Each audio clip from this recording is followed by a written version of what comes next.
हायकोर्टाच्या लिपिक आणि टायपिंग पदाच्या ऑनलाईन परीक्षेत मोठा गोंधळ पाहायला मिळाला. 16 ऑगस्टला राज्यभरात ही परीक्षा आयोजित करण्यात आलेली. छत्रपती संभाजीनगर, कल्याण, अमरावती आणि अकोला यासह अनेक केंद्रांवर मोठा गोंधळ उडाला.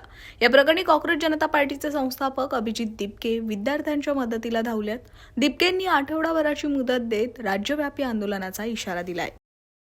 झाली होती हायकोर्टच्या एक्झाममध्ये, जिथं माऊस काम करत नव्हते, कीबोर्ड काम नव्हते करत. त्याच्यानंतर इथं जे स्टुडंट्स आंदोलनाला बसले होते, त्या आंदोलनाचं सगळ्यात पहिलं मोठं यश तर हे आहे की कोर्टाने त्याची दखल घेतलेली आहे आणि कोर्टाने म्हणले जिथे जिथे हे सगळं प्रकार घडलाय तिथं ते एक्झामाइन करतील ते गोष्टी आणि त्यानंतर जे काही कारवाई करावं लागेल ती करतील ते.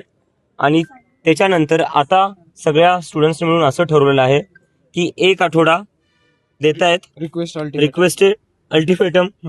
एका आठवड्यात जर री एक्झामिनेशनवर काही निर्णय नाही आला किंवा ज्या बाकीच्या डिमांड्स केल्या होत्या की ऑफलाईन एक्झाम जी झाली पाहिजे, दुसरे जे सेंटर्स आहेत ते ब्लॅकलिस्ट झाले पाहिजे जितके गडबडीचे सेंटर्स आहेत, आणि ज्या कंपनीला टेंडर दिला होता सर्व्हरचा, त्या कंपनीच्या अगेन्स्ट ऍक्शन जर नाही घेण्यात आलं, एका आठवड्यात जर याच्यावर काही स्टेप घेताना दिसले नाही तर हे जेवढे स्टुडंट्स आहेत ते पूर्ण राज्यव्यापी आंदोलन करतील.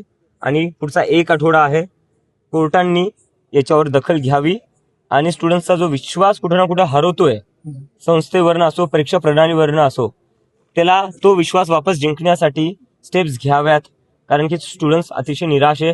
हा फक्त संभाजीनगरचा मुद्दा नाहीये, हे नांदेडलाही झाले, नाशिकलाही झाले, कल्याणलाही झाले, पुण्यालाही झालेले, तर अमरावती, अकोला, तर म्हणजे असा एकही जिल्हा नाही जिथं असं घडलेलं नाहीये.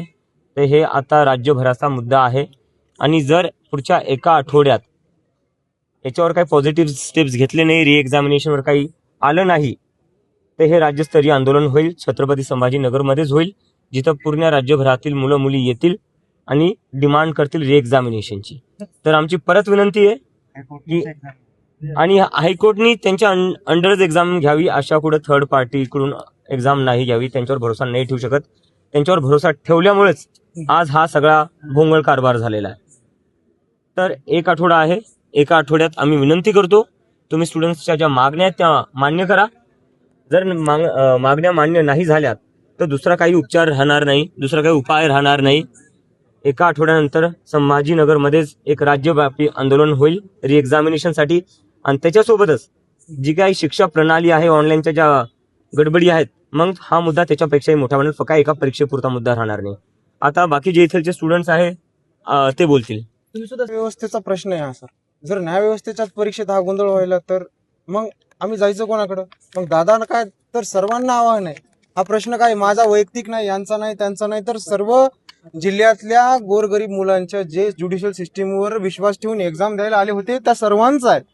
आणि वैयक्तिक सेंटरचं मर्यादा न ठेवता पूर्ण जिल्ह्यात जेवढे एक्झाम सेंटर होते त्या सर्व एक्झाम सेंटरवर ही धांदली उडालेली आहे. सर्वच एक्झाम सेंटरवर गैरप्रकार घडलेले आहेत.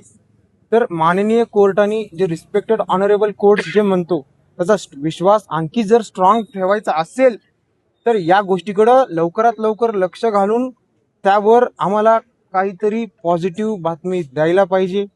त्यांना आम्ही रिक्वेस्टेड 7 दिवसाचं रिक्वेस्टेड अल्टिमेटम देऊ दादा. तर त्या बाबतीत त्यांनी दखल घ्यायला पाहिजे, अन्यथा आम्हाला रस्त्यावर उतरल्याशिवाय पर्याय नाही. कारण न्यायव्यवस्था जर आम्हाला न्याय देऊ शकत नसेल तर मग आम्ही जायचं कोणाकडं? मग त्यावेळेस आम्हाला संविधानानं दिलेला अधिकार आहे, प्रोटेस्ट करू शकतो आम्ही. तर ते राज्यभरात मग आमच्याकडून विद्यार्थ्याकडून आंदोलन करण्यात येईल. बस. ओके. वर्षानुवर्ष ह्या परीक्षेसाठी प्रयत्न करतात. 2-2 वर्षानंतर ही ऍड येते. 8-8 महिने परीक्षा अभ्यास करून, प्रॅक्टिस करून, आज या 10 मिनिटासाठी, या 10 मिनिटाच्या नोकरीसाठी इतके प्रयत्न केले आणि ह्या 10 मिनिटात जो खेळ उडालाय त्यात सगळेजण हादरून गेलेत. ह्या परीक्षेकडून आम्हाला खूप खूप खूप अपेक्षा होत्या, पण वाटलं नव्हतं की हे ऑन द स्पॉट आम्हाला असं कळालं की स्क्रीन टू स्क्रीन झालीये, जे नको व्हायला पाहिजे होतं. ज्या गोष्टी आमच्यापासून लपवण्यात आल्या त्या एकदम समोर आल्यामुळे सगळेजण घाबरले आहे, नाराज झाले आहे. पण आता ही परीक्षा रद्द करण्यात यावी आणि ही एक्झाम पुन्हा रिकंडक्ट करण्यात यावी अशी न्यायालयाकडे कोर्टमध्ये. ऑनरेबल हायकोर्टकडे आमची विनंती आहे.